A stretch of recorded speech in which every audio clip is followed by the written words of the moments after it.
Ya, mari kita berdoa. Bapa di sorga, di bulan April ini, di saat kami sedang merayakan, memperingati Paskah, memperingati pengorbananmu bagi kami dan kebangkitanmu. Urapi hamba-mu untuk kembali menyampaikan isi hati Tuhan, dan urapi kami anak-anakmu, jemaatmu untuk mendengar firman Tuhan. Kami siap mendengar firman-mu Tuhan, dalam nama Tuhan Yesus Kristus kami berdoa. Amin. Kita akan mengawalinya dengan membaca dari Keluaran 12 ayat 1 hingga ayatnya yang ke-13. Ibu Gembala akan baca untuk kita.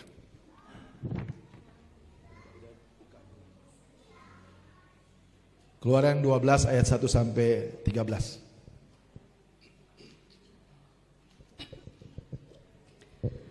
Keluaran 12 ayat 1 sampai 13, demikian firman Tuhan. Berfirmanlah Tuhan kepada Musa dan Harun di tanah Mesir, bulan inilah akan menjadi permulaan segala bulan bagimu. Itu akan menjadi bulan pertama bagimu tiap-tiap tahun.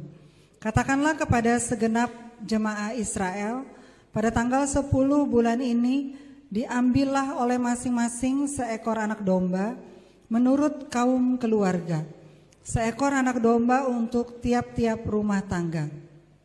Tetapi jika rumah tangga itu terlalu kecil jumlahnya untuk mengambil seekor anak domba, maka ia bersama-sama dengan tetangganya yang terdekat ke rumahnya haruslah mengambil seekor menurut jumlah jiwa.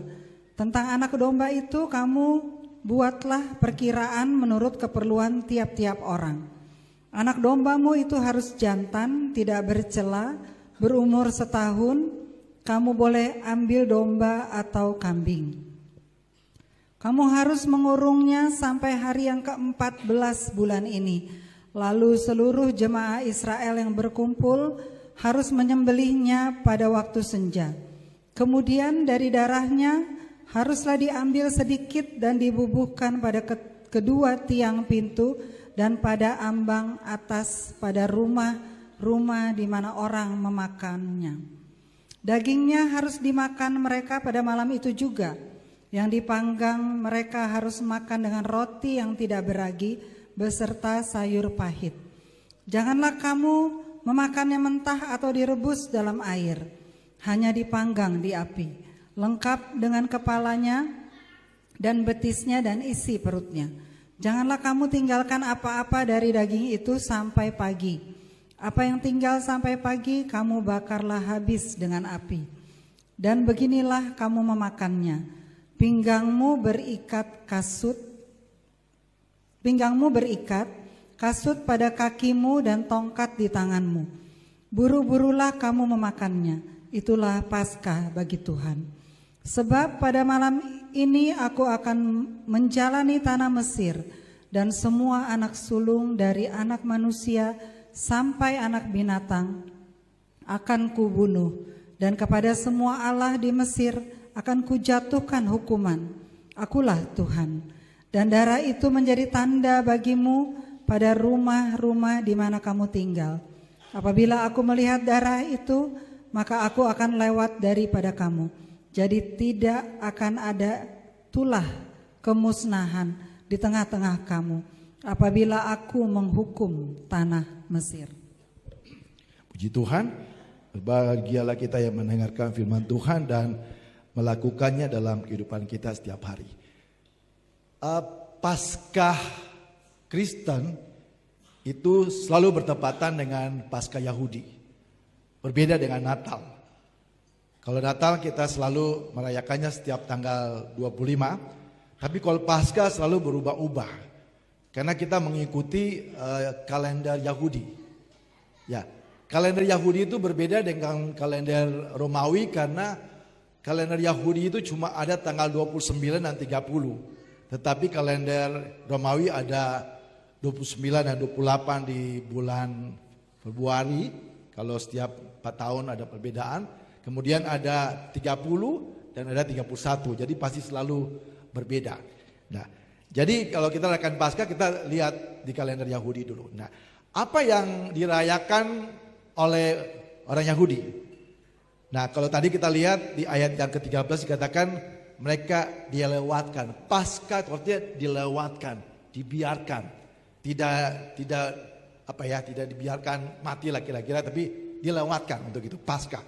Jadi orang Yahudi itu mereka merayakan Paskah, mereka merayakan di mana mereka keluar dari perbudakan di Mesir. Lalu kemudian yang kedua juga mereka memperingati mereka bebas dari penghukuman kematian anak sulung. Itu tulah ke-10 di Mesir yang terjadi, dan orang Israel di dalam perayaan Paskah itu mereka makan. Di dalam makan bersama itu, dalam perjamuan Paskah disebutnya, itu ada sayur pahit, ada domba jantan yang berumur 1 tahun. Bapak Ibu Saudara, kenapa domba jantan yang berumur 1 tahun? 1 tahun itu masa transisi antara domba itu menikah. Jadi kalau dia udah lewat setahun dia menikah. Jadi sebelum lewat setahun diambil. Itu digambarkan bahwa itu domba yang tidak bercacat dan tidak bercela, artinya belum bercampur dengan betina. Jadi itu yang diambil. Dan makan apa? Roti tidak beragi. Roti tidak beragi itu memang menggambarkan tentang domba yang tidak bercela tadi. Lalu kemudian sayur pahit. Sayur pahit mereka makan untuk apa? Mengingatkan mereka mengalami kepahitan selama 400 tahun di perbudakan di Mesir. Jadi Paskah Yahudi itu mereka memperingati itu. Lalu bagaimana dengan Paskah Kristen? Hampir mirip. Ya, mirip tapi agak sedikit berbeda.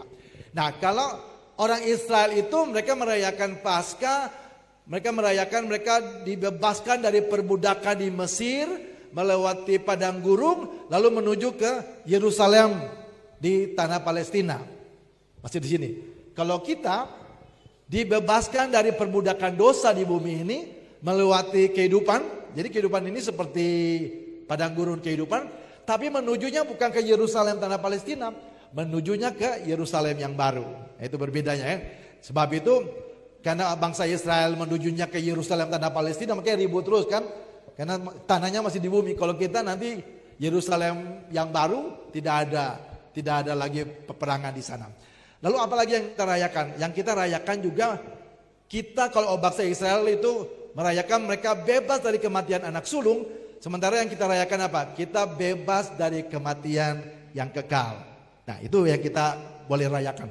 Jadi Bapak Ibu Saudara, itu pengertian tentang Paskah Yahudi dan Paskah dari Kristen, supaya kita kalau ditanya paling tidak mengerti. Bapak Ibu Saudara kasih dalam Tuhan, saya ingin mulai lagi dengan peristiwa di mana Tuhan Yesus berdoa di Taman Getsemani. Nah, kita tahu bahwa domba Paskah itu adalah gambaran dari pengorbanan Tuhan Yesus sendiri. Dan ketika di Taman Getsemani, Tuhan Yesus berdoa supaya kalau boleh cawan ini lalu. Artinya apa?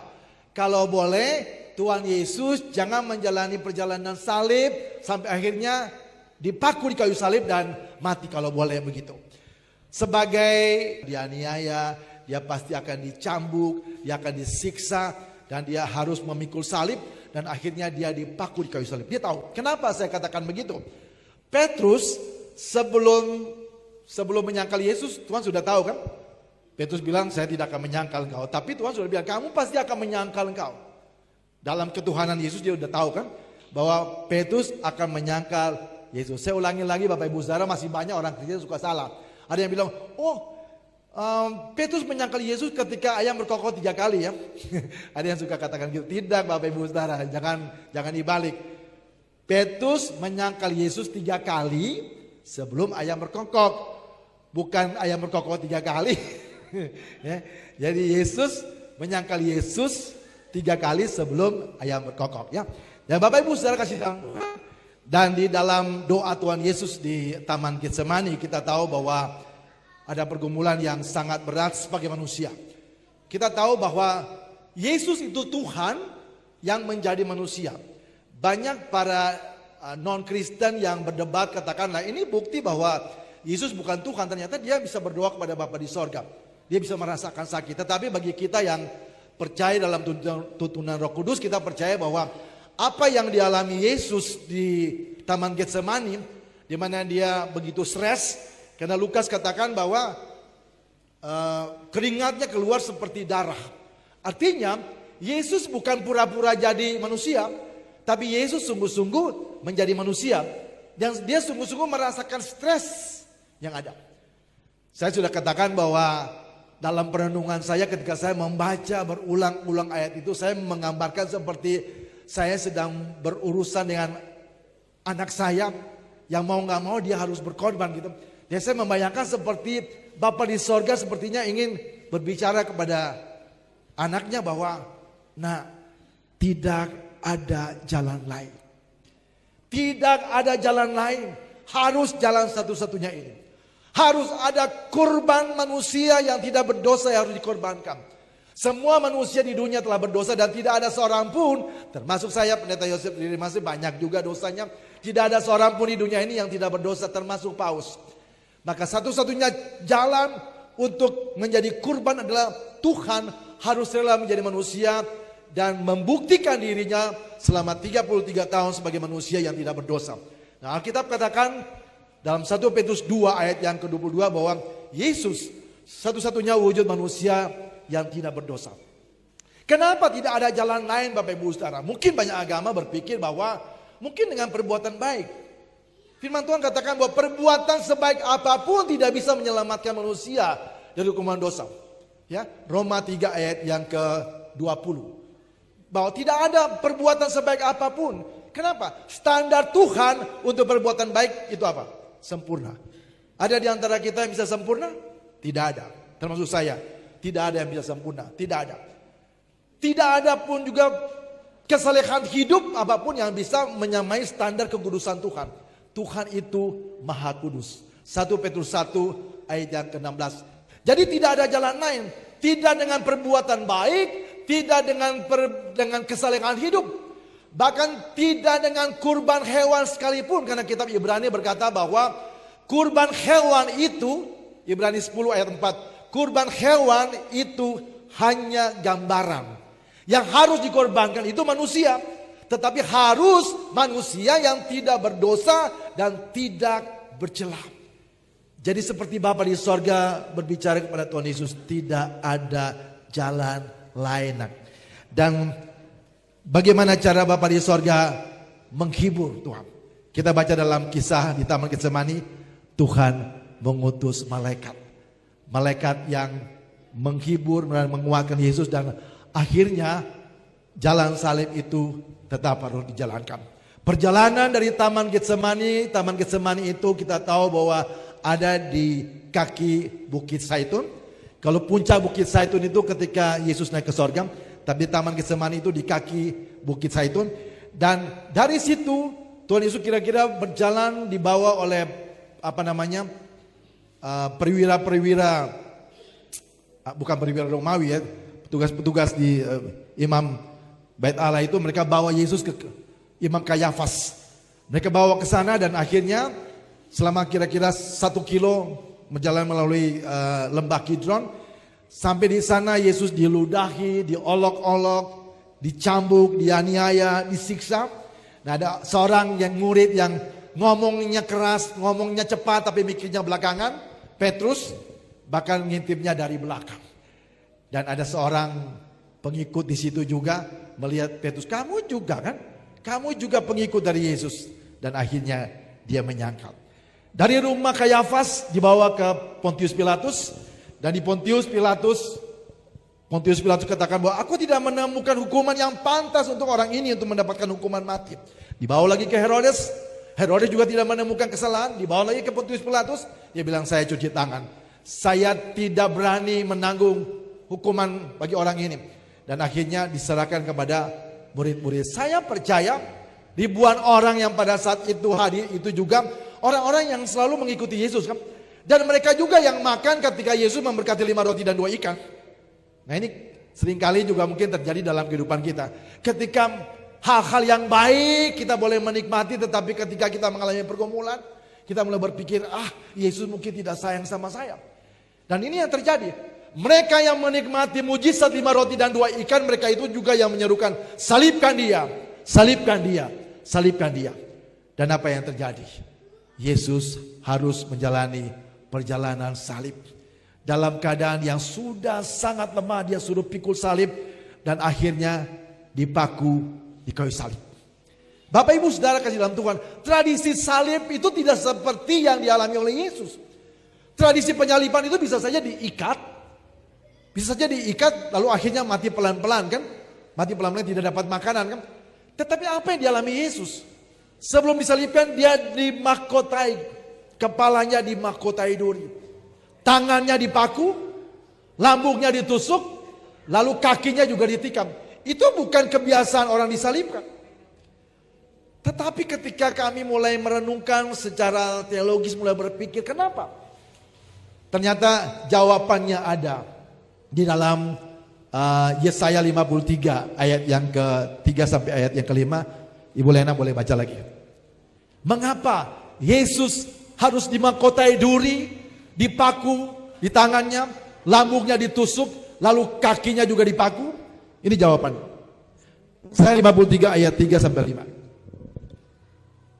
Yesaya 53 ayat 3 sampai dengan 5, demikian firman Tuhan. Ia dihina dan diindah orang, seorang yang penuh kesengsaraan dan yang biasa menderita kesakitan. Ia sangat dihina sehingga orang menutup mukanya terhadap dia. Dan bagi kita pun dia tidak masuk hitungan. Tetapi sesungguhnya penyakit kitalah yang ditanggungnya dan kesengsaraan kita yang dipikulnya. Padahal kita mengira dia kena tulah, dipukul dan ditindas Allah. Tetapi dia tertikam oleh karena pemberontakan kita. Dia diremukkan oleh karena kejahatan kita. Ganjaran yang mendatangkan keselamatan bagi kita ditimpakan kepadanya. Dan oleh bilur-bilurnya kita menjadi sembuh. Bapak Ibu, kenapa kepala Yesus harus dimahkotai? Kenapa tangannya harus dipaku? Kenapa lambungnya harus ditikam? Mengapa kakinya harus dipaku?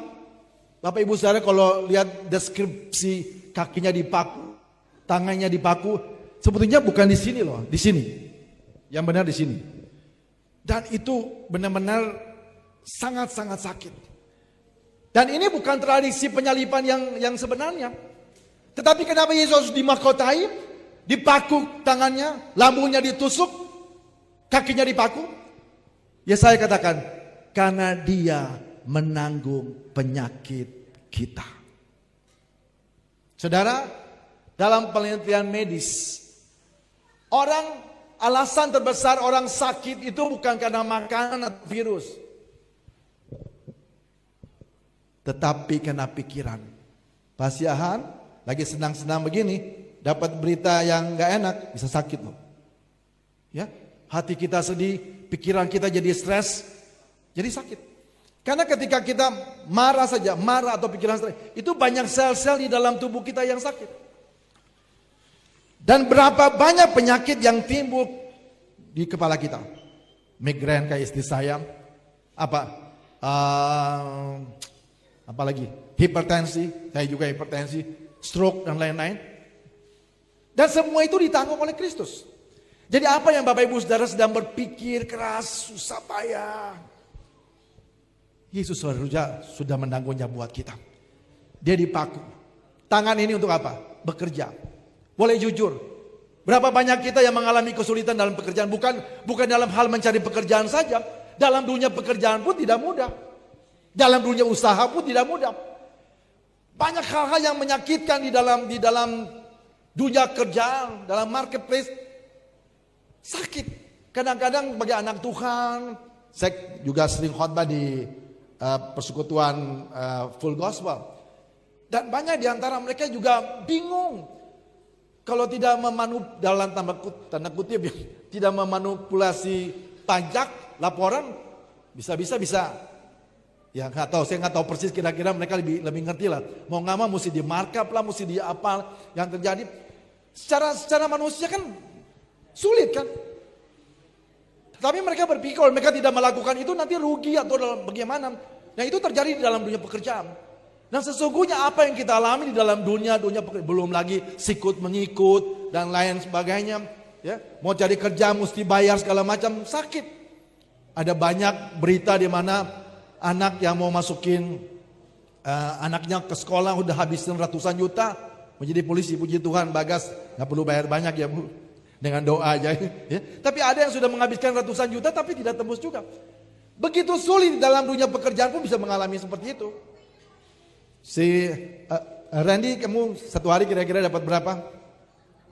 Gimana Gojek saat ini? Aman-aman saja. Nah, saya ketemu dengan banyak Grab yang kadang-kadang dalam satu hari cuma dapat satu trip. Taksi segitu banyak, nambah lagi. Pada teriak-teriak semua. Tapi Bapak Ibu Saudara kasih dalam Tuhan, Yesus menanggung semua itu supaya kita tidak merasa bahwa apa yang kita ngalami dalam pikiran kita, di tangan kita dalam dunia pekerjaan, sakit penyakit dalam tubuh kita tidak sendiri Bapak Ibu Saudara. Nah, kita mesti mengerti bahwa Paskah ini mengajarkan kita bahwa kita tidak sendiri menghadapi pergumulan hidup. Sebab itu saya ingin mengajak Bapak Ibu Saudara untuk kita bisa memahami bahwa Kristus sudah menanggung penderitaan yang kita alami. Seperti Paulus katakan bahwa segala perkara dapat kutangguh di dalam Dia yang memberikan kekuatan kepada kita. Jadi jangan putus asa apalagi bunuh diri Bapak Ibu Saudara. Ketika Bapak Ibu Saudara mengalami pergumulan dalam kehidupan hari-hari soal ekonomi, soal sakit, penyakit, jangan merasa bahwa Bapak Ibu Saudara sendiri dalam menjalani semua itu. Ada Tuhan. Tuhan sudah lebih dulu kepalanya dimengkotai duri, dipakung, ditusuk di lambung, dan dia merasakan sakit. Jadi apa yang Bapak Ibu Saudara rasakan di dunia ini, sakit kepala, sakit dalam hidup kita, Tuhan juga merasakan. Bukan saja sakit penyakit kan. Kadang-kadang yang lebih menyakitkan itu bukan sakit penyakit loh. Sakit hati. Betul gak Bapak Ibu Saudara? Ya, sakit hati kan. Nah, jangan Bapak Ibu Saudara berpikir bahwa Tuhan juga tidak merasakan sakit hati yang Bapak Ibu Saudara alami. Dan Paskah mengajarkan kita bahwa sesungguhnya penyakit kita, penderitaan kita, pergumulan kita, Tuhan juga ikut menanggungnya. Dalam berbagai hal anak-anak juga di dalam studi, ingat, tidak sendiri. Tuhan ada bersama-sama dengan kita. Saya menemukan sebuah artikel tentang kain kafan. Dan tahun 1350 ada pameran besar di Prancis. Ada pameran besar di Prancis dan mereka menampilkan kain kafan yang ukurannya sekitar 4-3 meter di situ. Dan para teolog, para romo-romo juga datang dan lihat. Wah, menarik ini. Dan katanya menurut mereka menggunakan sinar laser. Dan itu kan tahun 1350. Ketika mereka menyinarkan sinar laser, mereka perhatikan bahwa kain ini kira-kira berasal di abad pertama. Memang ada fenomena yang berbeda, tetapi menemukan itu. Dan sekarang kain ini disimpan di katedral di Turin di Italia. Makanya dikenal dengan kain kafan Turin. Dan mereka menemukan, kalau Bapak Ibu Saudara perhatikan, itu di tengah kan ada gambar manusia kan. Lalu di kiri kanan itu kan bekas bungkusan gitu. Ada titik-titik luka. Dan mereka menemukan di sebelah kiri itu ada 121 titik luka. Sebelah kiri. Lalu sebelah kanan ada 121 titik luka. Dan mereka meneliti lagi, saya nggak tahu pakai mikroskop apa yang lebih detail lagi. Dan mereka melihat di setiap titik luka yang ada 121 kiri kanan itu. Dan mereka menemukan di titik luka itu ada tiga titik lagi. 3 titik lagi. Dan mereka menyimpulkan bahwa orang ini waktu dicambuk, mata cambukan itu bukan 1. Tapi mata cambukan itu ada 3. Jadi sebenarnya bukan 121 luka, tetapi 121 kali 3. Berapa tuh? 363 ya. 363. Berarti ada 363 sebelah kiri dan 363 sebelah kanan ya. Nah, katanya saya dapat artikel ini juga bahwa pada zaman itu para dokter ada penelitian. Ada penelitian tentang sakit penyakit dan ditemukan, jadi total semua kan ada 726 titik luka. Dan para dokter membuat penelitian, nanti mungkin bisa browsing. Saya juga dapatnya dari internet, bahwa Penyakit-penyakit yang kita alami dari kepala, tangan, kaki, lambung semua kira-kira jumlahnya 726 jenis. Dengan ada mungkin turunan-turunan jadi ribuan, tapi kira-kira 726. Artinya, kalau ini benar ya kita sepertinya bukan soal angka saja. Tapi yang pasti penyakit-penyakit ini dari kepala, dari tangan, dari lambung, dari kaki. Semuanya ditanggung oleh Kristus. Kenapa penyalipan Yesus berbeda dengan penyalipan yang lain? Sudah perhatikan? Yang lain cuma dipaku, mungkin tidak dipaku, cuma diikat. Tapi secara khusus padahal hukumannya mestinya sama kan? Tetapi hukuman penyalipan Yesus itu berbeda dengan hukuman penyalipan yang lain. Karena dia menanggung hukuman dosa kita. Menanggung sakit penyakit di kepala kita, tangan kita, lambung kita, tubuh kita, kaki kita, semua. Kaki salah satu yang dialami Ibu Maria. Ibu tidak sendiri. Mungkin ada Lala, mungkin ada teman. Percaya nggak bahwa itu tangan Tuhan yang Tuhan berjanji Tuhan akan menopang kita. Bagi setiap orang-orang yang percaya kepada Tuhan.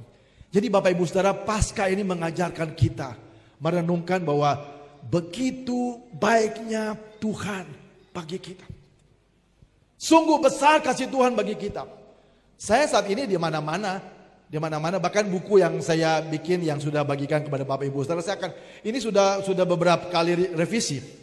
Sudah beberapa kali revisi dan saya akan revisi lagi judulnya.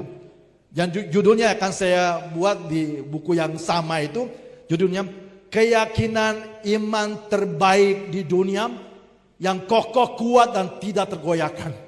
Saya akan ganti judul seperti itu. Keyakinan iman terbaik di dunia yang kuat, kokoh dan tidak tergoyahkan. Dan ini akan menjadi materi saya. Nanti saya bilang buat Bapak Ibu Saudara, saya akan undang untuk kita bisa bahas ini. Kenapa? Orang Kristen harus punya keyakinan ini. Harus punya keyakinan ini bahwa tidak ada keyakinan iman di dunia ini sebaik Kristen. Coba bisa bayangkan. Mungkin saudara berpikir, tapi kan ada yang tidak percaya Tuhan. Saya membaca sebuah cerita, ini kisah benar. Ada seorang penerjun ateis. Waktu dia pesawatnya rusak, terbakar gitu, akhirnya dia mesti terjun kan. Waktu di dalam lepas dari pesawat itu, parasitnya tidak kebuka. Tinggal beberapa ratus meter baru akhirnya kebuka kan. Nah, ada reporter yang wawancara dia. Pak, boleh tanya? Kita semua tahu Bapak kan seorang ateis. Boleh Bapak sampaikan dengan jujur, waktu parasitnya nggak terbuka lalu tiba-tiba terbuka, Bapak ngomong apa? Tuhan tolong.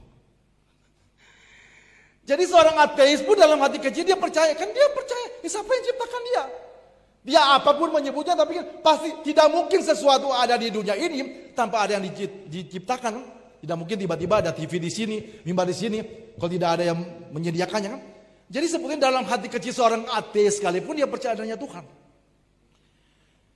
Tetapi setiap orang di dunia ini yang percaya Tuhan, yang paling sempurna percaya Tuhan, itu orang Kristen. Kenapa?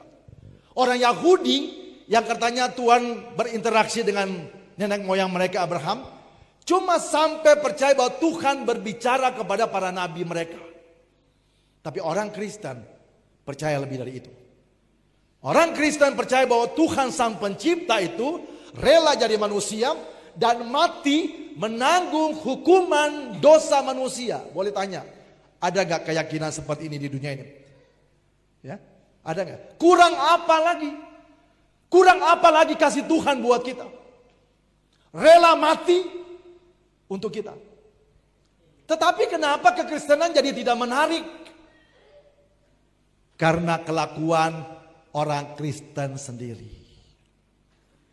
Kita mengaku, Tuhan mati menanggung hukuman dosa kita, dicambuk, disiksa, dianiaya, menanggung hukuman dosa kita, tapi kita terus hidup dalam dosa. Beberapa tahun yang lalu dalam sidang MD kami di BPD GBI Jakarta, ada tim dari BNN datang presentasikan di dalam sidang MD kita. Dan mereka memperlihatkan di Jakarta ini pengedar dan pemakai narkoba terbanyak itu orang Kristen. Di Manado, ya, angka perceraian cukup tinggi. di sana. Saya ngomong aja jujur-jujur saja. Di Ambon, majelis gereja masih pakai kain merah, akar bakar, opo-opo. Apa bedanya?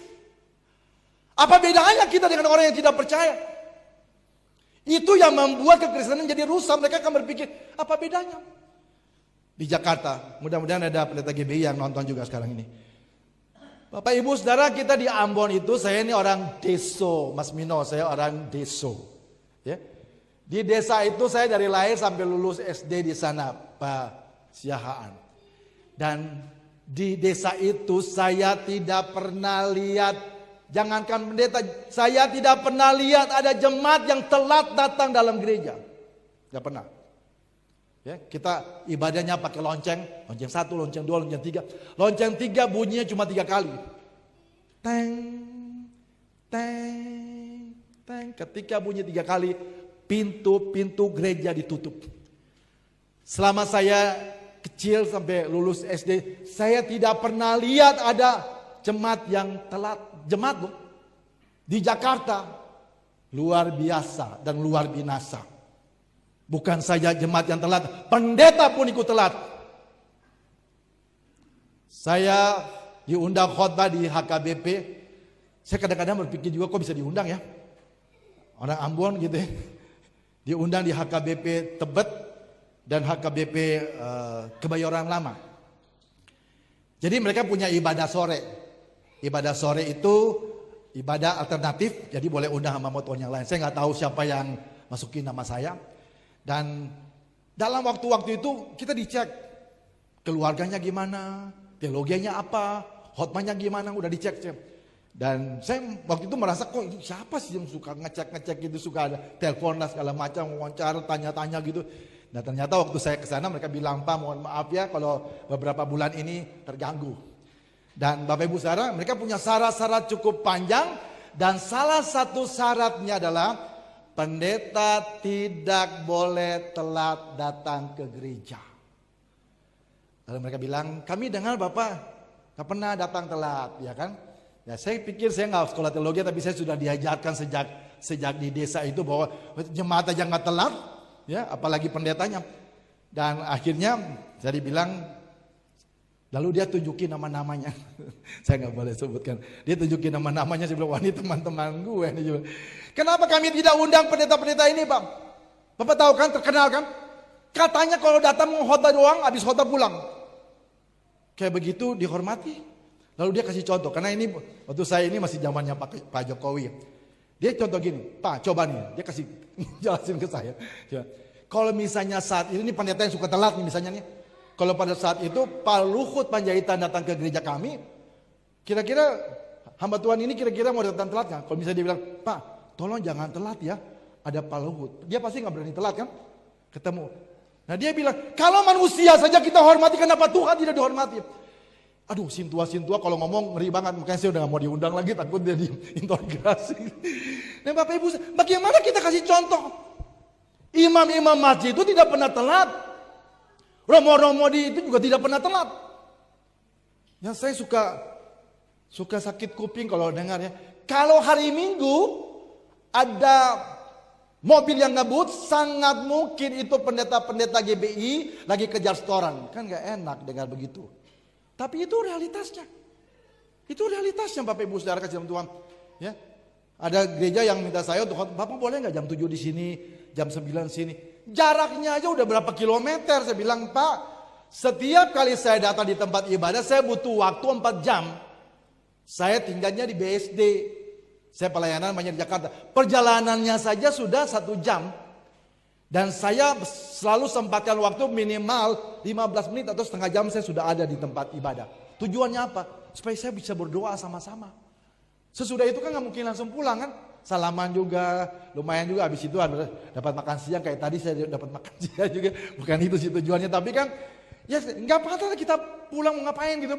Nah sesudah salam-salaman mesti pulang lagi kan. Berapa jam? Jadi di satu tempat ibadah butuh 4 jam. Bagaimana mungkin saya jam 7 sini, jam 9 sini, Saya tidak akan pernah melakukan itu Bapak Ibu. Dan tetap berdoa supaya saya tetap setia dengan, sampai sudah 22 tahun saya menjadi pendeta, saya harus tetap setia. Kenapa? Ya kita menghargai Tuhan. Tuhan itu sudah hadir Bapak Ibu Saudara. Makanya jemaat sini juga jangan suka telat. Bu Susana tadi telat enggak? Benar? Enggak boleh telat lagi ya. Ya kita hargai. Tuhan itu omnipresent. Dia maha hadir. Dan kita harus menghargai kehadiran Tuhan. Nah kalau pendeta-pendeta saja tidak bisa menghargai kehadiran Tuhan, bagaimana kita harapkan orang menghargai, Pak? Ya kan? Ini menjadi kendala. Jadi bukan iman Kristennya yang salah. Kelakuan orang Kristennya yang tidak benar. Yang harus berubah. Ya, Bapak Ibu Saudara kasih dalam Tuhan. Di kayu salib ada pengajaran yang luar biasa buat kita. Tadi saya sudah tanya ke anak-anak, ayo mana Septi? Mana Aurel? Ayo, sebutkan 7 perkataan Tuhan Yesus di kayu salib. 1.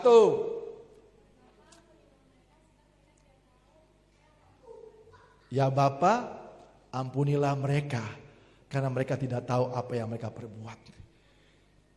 Yesus menyampaikan itu dalam keadaan sakit yang sedang dia alami. Jujur Bapak Ibu Saudara, kalau kita disakiti, kita bisa mengucapkan kalimat seperti itu enggak? Atau gua balas tuh, gua gampar, bukan begitu kira-kira kan? Di atas kayu salib dia masih tetap mengajar kita. Ampunilah mereka, karena mereka tidak tahu apa yang mereka perbuat. Saya mohon maaf teman-teman di Gamki, saya nggak setuju mesti balas laporan ke polisi ke Pak JK. Tidak mencerminkan kasih Kristus. Doakan. Saya kemarin waktu lagi kisru itu, saya akhirnya WA adik saya, Jackie Manu Putih, dia ketua PGI. Cuman Jack, lo mesti bikin, jelaskan. Ya, puji Tuhan dia langsung bikin jelaskan. Itu lebih baik. Jelaskan aja bahwa Pak JK mohon maaf ya Pak JK. Mudah-mudahan Pak JK dengar ya. Pak JK mohon maaf ya. Tuhan Yesus tidak mengajarkan kita untuk gigi ganti gigi. Ya, ganti gigi juga bisa ya, ganti gigi palsu ya. Ya, tidak mengajarkan kita untuk membalas kejahatan dengan kejahatan Pak JK. Tuhan Yesus mengajarkan kita doakan mereka yang menganiaya kita. Itu ajaran Yesus. Kenapa? Kenapa mereka tidak tahu apa yang mereka perbuat? Bapak Ibu Saudara, apa yang kita perbuat kata Tuhan Yesus, apa yang kita perbuat kepada sesama kita itu kita berbuatnya kepada Tuhan. Jadi kalau orang menyakiti orang lain itu dia sedang menyakiti Tuhan. Itu artinya dia tidak tahu apa yang mereka perbuat. Jadi jangan kita membalas kejahatan dengan kejahatan. Ampunilah mereka karena mereka tidak tahu apa yang mereka perbuat. Lindsay. Apa lagi?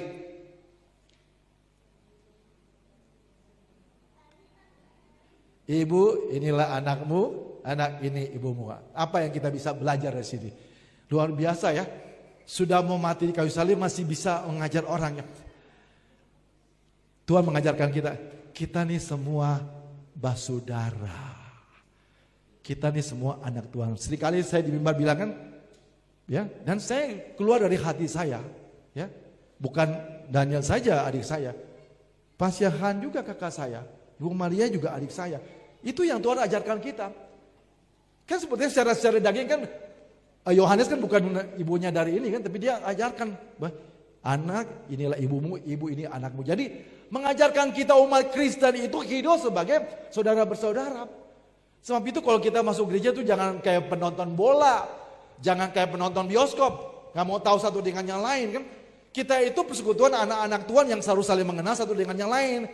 Kalau nonton bioskop, nggak mau tahu kan mau keluarga mau nonton konser, kita tidak begitu. Dan itu yang Tuhan ajarkan kepada kita. Apalagi, Aurel,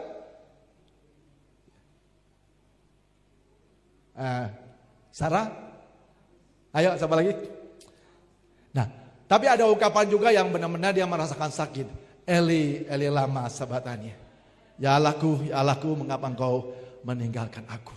Lalu ada ungkapan, aku haus. Ini benar menunjukkan bahwa dia memang benar-benar haus, bukan pura-pura haus. Jadi di sini kita bisa melihat, Yesus memang benar-benar merasakan sakit yang kita alami, lebih dari yang kita alami. Tetapi dalam ketuhanannya dia bilang apa? Sudah selesai. Tetelestai. Apa artinya? Semua pengampunan dosa itu sudah beres. Sudah beres.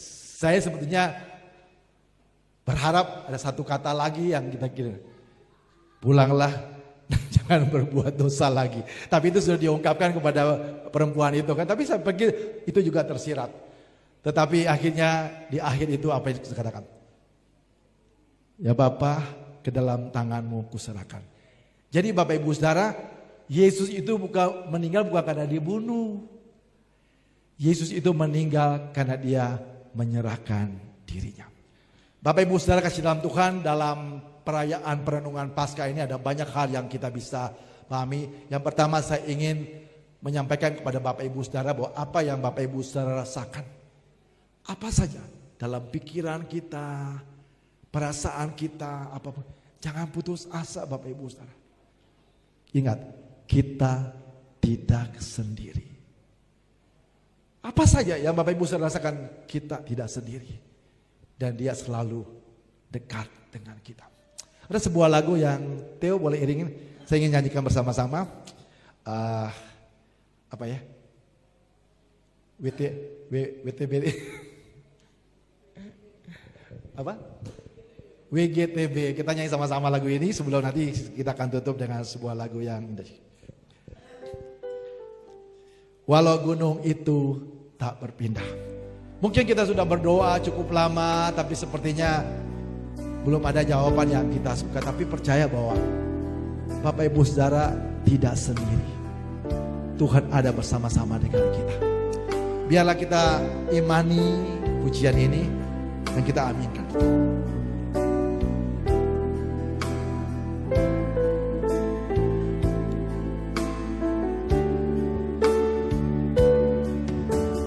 Jiwaku bertanya, apakah masih ada harapan melewati tangisan, rasa sesak di dada.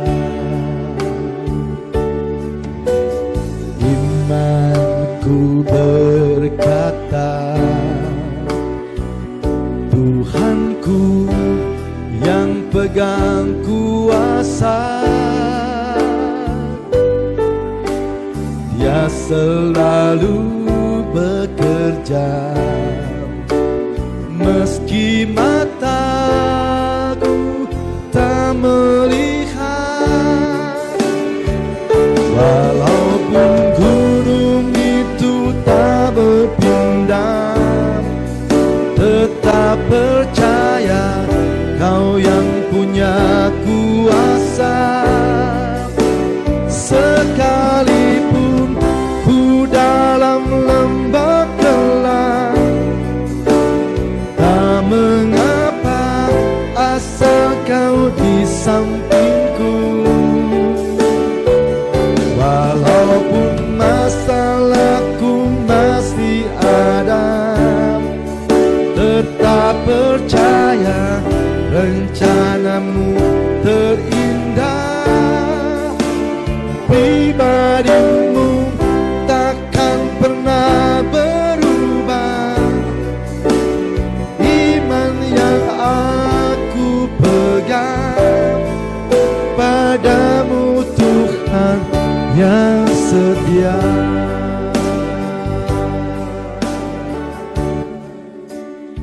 Ya, jadi Bapak Ibu Saudara, jangan pernah merasa sendiri ya. Jangan cepat bunuh diri, Bu Susan. Ada selalu jalan keluar.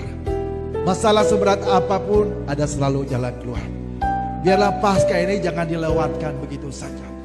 Benar, Tuhan Yesus sudah mati dan merasakan penderitaan yang kita alami.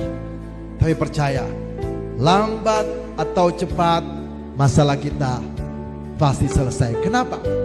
Karena 1 Korintus 15 ayat 17-20 berkata bahwa kalau Kristus tidak dibangkitkan, sia-sia iman kita.